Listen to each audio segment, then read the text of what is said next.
Welcome back to episode 3 of the Peacemakers podcast. I'm Lindsay Hager, your host, and today we have a very special interview with a new friend of mine, Rachel Pritz. Rachel is a certified life coach and also a certified Enneagram coach. Prior to coaching, Rachel spent 17 years in healthcare as a bedside nurse, leader, and executive. She now owns her own coaching and consulting practice, and she has a passion for helping people grow and develop into their full potential. She is an Enneagram 9 and loves sharing her Enneagram journey and how she continues to use it to improve herself and to empower her clients. In this interview, Rachel and I get into how we can use the Enneagram as a tool for self-awareness and growth. Rachel also has a free resource for you that you'll learn about towards the end of the interview. I'm really excited to share this with you, so here we go. Thank you so much, Rachel, for coming on today. I'm so excited that you're here. I'm here with Rachel Pritz, and Rachel is a life coach, and she specializes in the Enneagram. And I'd like you to just tell us a little bit more about your experience with life coaching and the Enneagram. Here at the beginning of my podcast, I want to provide my listeners with coaches and resources and counselors that specifically can speak to the Enneagram. And so I'm just excited to have you here and want to just gain some of your expertise, I guess, in life coaching and specifically for our Enneagram 9 friends. So when I decided to become a life coach, I'm a nurse by background. That was not what I expected, but couldn't stop the nudge to kind of go towards that direction. So when I decided to become a life coach, the Enneagram had nothing to do with coach training.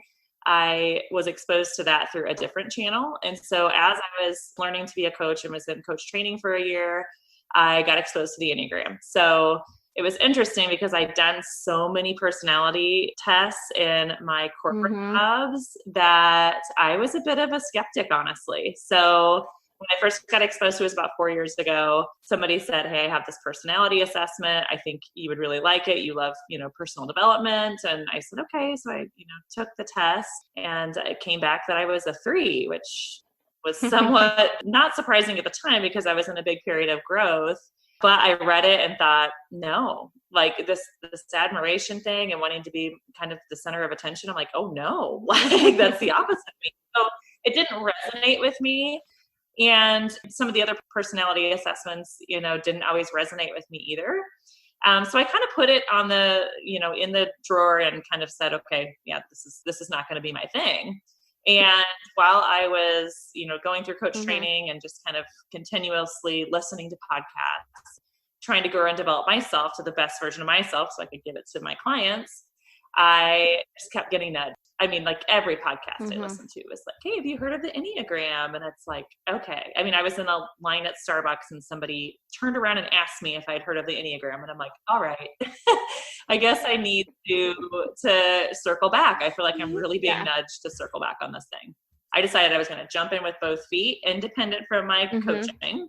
So I just jumped in with both feet. And this is all about my own self-discovery and self-awareness. And so I read quite a few books. I should probably count them up at some point, but it was a lot. So read all sorts of different authors and different thinking around the Enneagram because there's a lot of different, stances out there, no pun intended.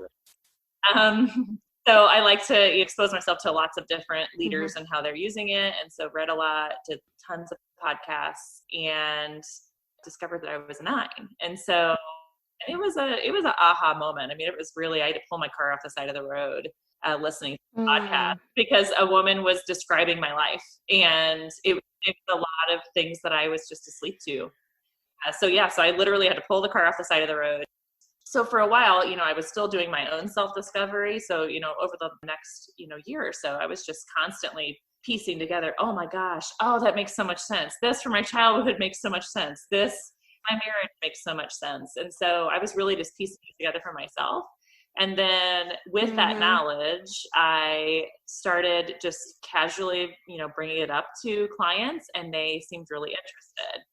So I was kind of having those two things go in two separate directions or at least running parallel to each other. And it got to a point that it didn't make sense for those not to intersect.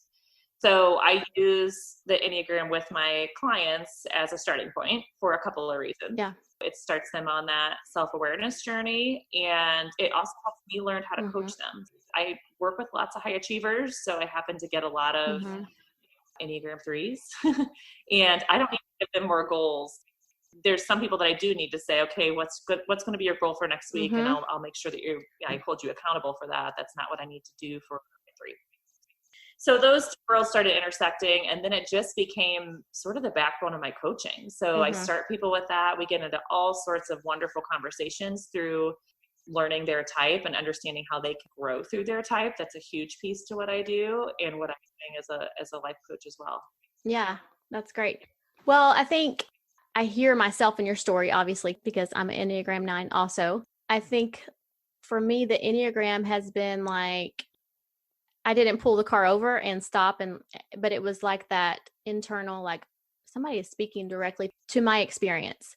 And I've lived so much in my head, like my whole life, sat in the background, observed, kind of have all these thoughts, have all these opinions, and also just trying to figure out how to show up in the world, how to bring that person to the world has been a huge internal struggle for me. So I feel the same way, like hearing how the Enneagram speaks to our motivations.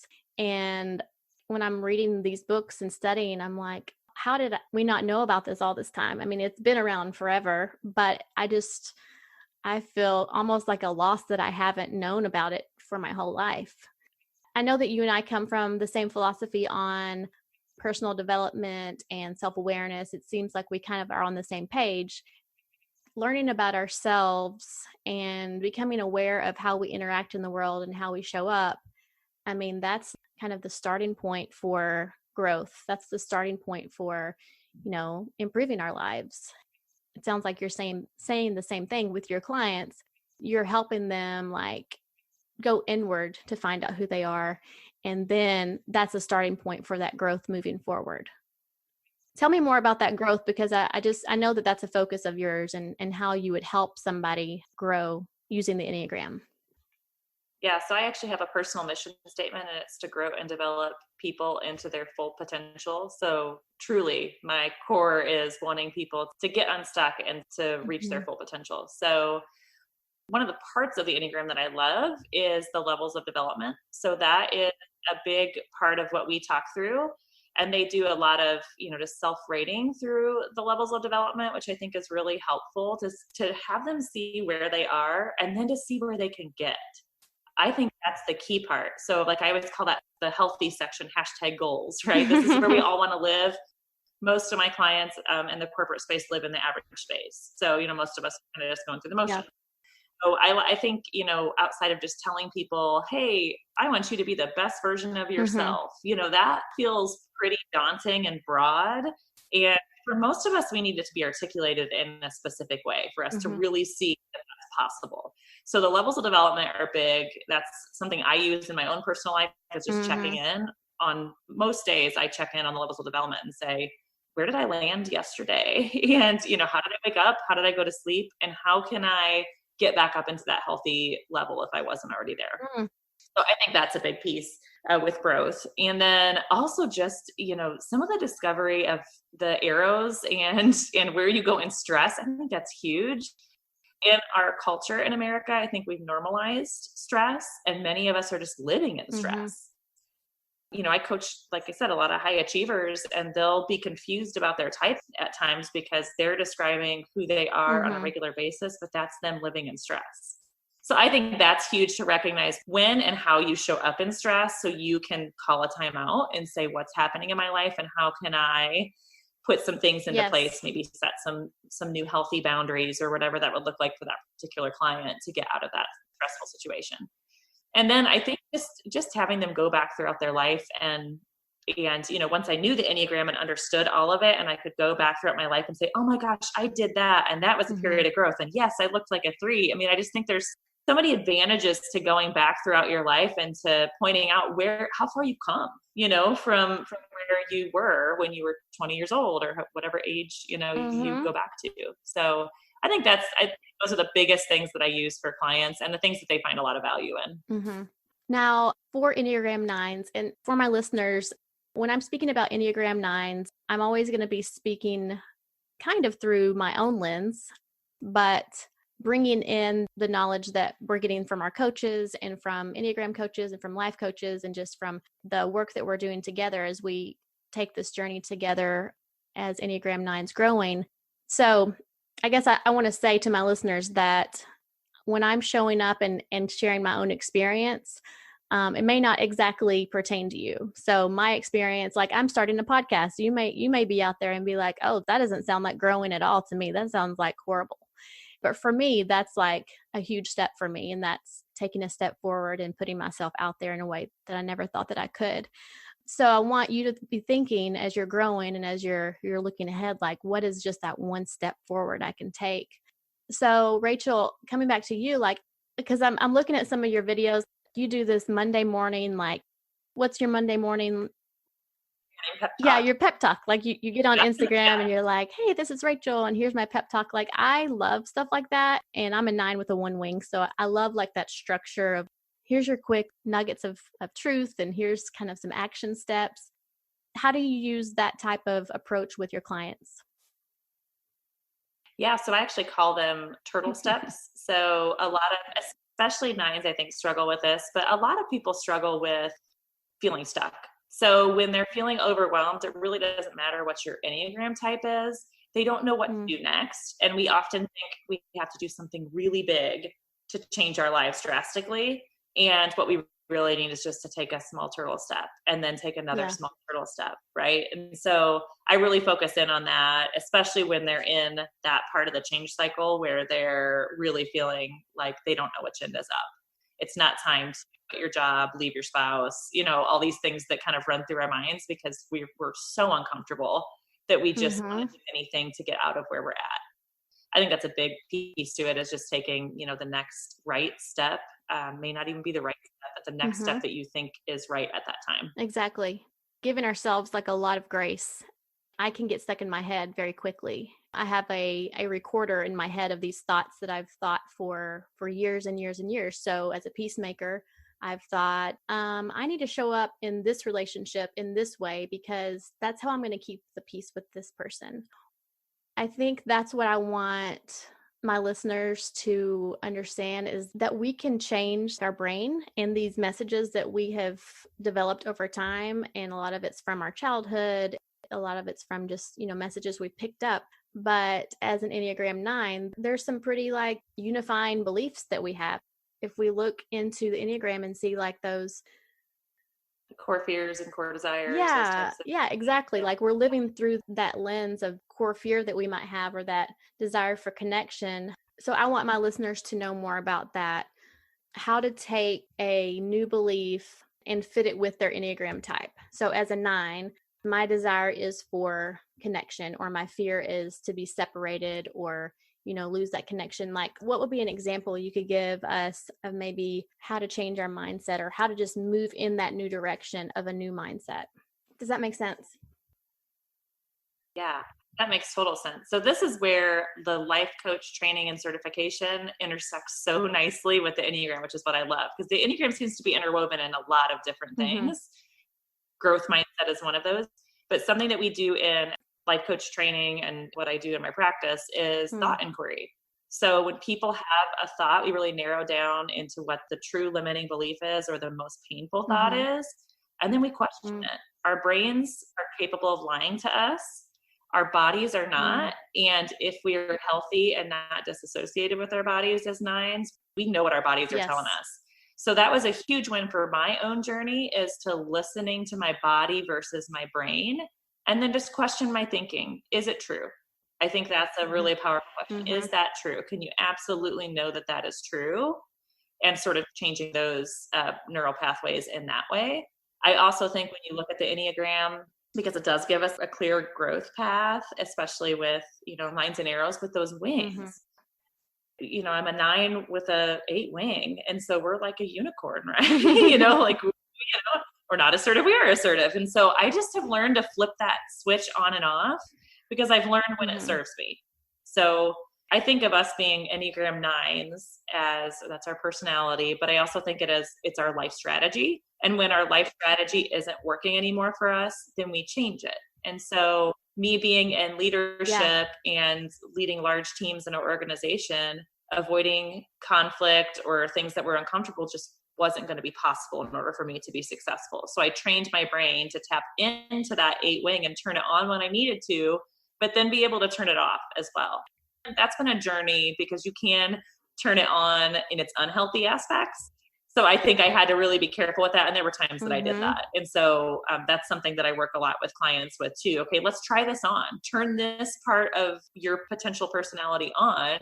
See what happens. Maybe it's not going to work, but let's see what happens, because right now what you're doing is not working for you. So when it no longer serves us, we need to find a different way. So this Enneagram is like spreading across the country. It's been around forever. I'm meeting some people that, live in the United Kingdom or live in different states, and it's spreading, becoming very popular. It's becoming also popular kind of like in a Instagram meme kind of way. We're finding connection through a funny meme or a joke or, this and that. But what I want is for us to start using that as like, okay, that's a starting point. That's good. But let's go to the next step. So if someone was out there and maybe they've just discovered that they're a peacemaker, maybe they're like, oh gosh, they're like you, like, oh gosh, I am a 9. And yes, this is how I show up in the world. And it kind of feels yucky. What's their next step? Should they reach out to a coach? What do they do next? Being a coach, I think coaches can expedite that work. A trained coach that's really been trained in the Enneagram, I think that they can help you along in that journey. But I also think there's so much self-reflection that's needed, and there's a lot that you can do on your own. So I would say look at some reputable resources and start doing some work. I mean, some of the more mainstream books like Road Back to You is a great starting point. And, I tell people while they're discovering themselves, there's a lot of mistyping that goes on too. So read about all the types. That was the beauty of my journey, is that I didn't know what my type was. And so I had to read and discover about all the types. And there's so much grace that comes with that for people. That completely changed my life and how I view other people, and how I also depersonalize their behavior. So yeah, if somebody's acting in a certain way, I'm like, oh gosh, they're probably just an Enneagram 8. And I can have grace, before it's like, what a jerk, I'm going to withdraw and go sit in the corner. So I think there's so much value there. But yeah, like I said, I do think that getting some factual information from somebody that is trained is really helpful. I do see some people that have been exposed to the Enneagram for a while over-identifying with their number. So it's like, I'm a 9. I'm a 9. That's all they can see. And there's so much more to it than just the number that you have, been tagged with. And I also really, think that's what differentiates the Enneagram, is that it's not putting you in a box. It's just saying, hey, here's the box over here. We've taken the lid off and we've cut off the sides. We want you to get out. It's just a critical piece to it that is being missed on Instagram. Don't get me wrong. Some of these memes and some of the stuff is hilarious. It's a ton of fun. But as it kind of, like you said, kind of infiltrates all these different areas across our country and in other countries, I think that there's going to be even more need for people that are truly trained in it and can unleash the full power of it and not have it be a limiting factor for us. Absolutely. Okay, so I want my listeners to know where they can find you. And on Instagram, your Enneagram, Indy, INDY. Yep. And so we're going to put that in the show notes, but your website is rachelpritz.com. Tell us more, like if someone wanted to reach out to you for a coaching session or anything else regarding how they can get in touch with you. Sure. So on Instagram, if you're on Instagram, there is a link in my bio that you can set up a 20-minute discovery call. That's just an opportunity for us to talk about what you are looking for as a client, and then to also make sure that we would both be a good fit, and then to talk through some of those logistics things and what that could look like moving forward. You can also do that on my website. So pretty quickly when you log in, you can see an opportunity for a free clarity call. I'm not a sleazy salesperson. I don't think too many Enneagram 9s probably are. So I'm like, it's really just a genuine conversation. And if it doesn't work out, no worries. So, no problem. And just, it's an opportunity to kind of help us make sure that it's a good fit, because I always tell people that too. I'm not going to be a fit for every single person out there. So make sure you search and find a good fit. That's good. Is there anything else you'd like to share with my audience before we leave, or a resource or anything that they can have that could help them on their journeys? Yeah, so I sent you a priorities worksheet that I do with clients, not just with Enneagram 9s, but I think it's really helpful for 9s. It was helpful for me. Mm-hmm. And it's just identifying what your priorities are. And so Mm-hmm. then you can commit your time to those priorities instead of procrastinating and doing stuff that isn't valuable or isn't needed because we like. And so I think that's a helpful worksheet for people just to walk through on their own, just to say, here's where I am today. Here's where I want to be. How am I going to get there? And how can I schedule time around 5 or 6 priorities and make sure, I'm energized around those. That's awesome. Well, I just want to thank you so much for talking with me today and all the resources and information you've offered to our audience. I'm going to put all of your information in the show notes. And also, if our listeners would like to check out your resource or your website, all of that's going to be listed for everyone in the show notes. Okay. Thank you so much, Rachel. Sounds good. I always love talking about Enneagram 9, so this is fun. Thank you. If you aren't already a part of our Facebook community, it's called Enneagram 9 Stories, and this is an exclusive community just for Type 9. So over there, we're supporting each other as 9s, we ask questions, we're gaining more insights into ourselves as Type 9s, and also we're discussing further the topics that we talk about here on the podcast. So if I don't see you there, I'll chat with you more in the next episode. Thanks.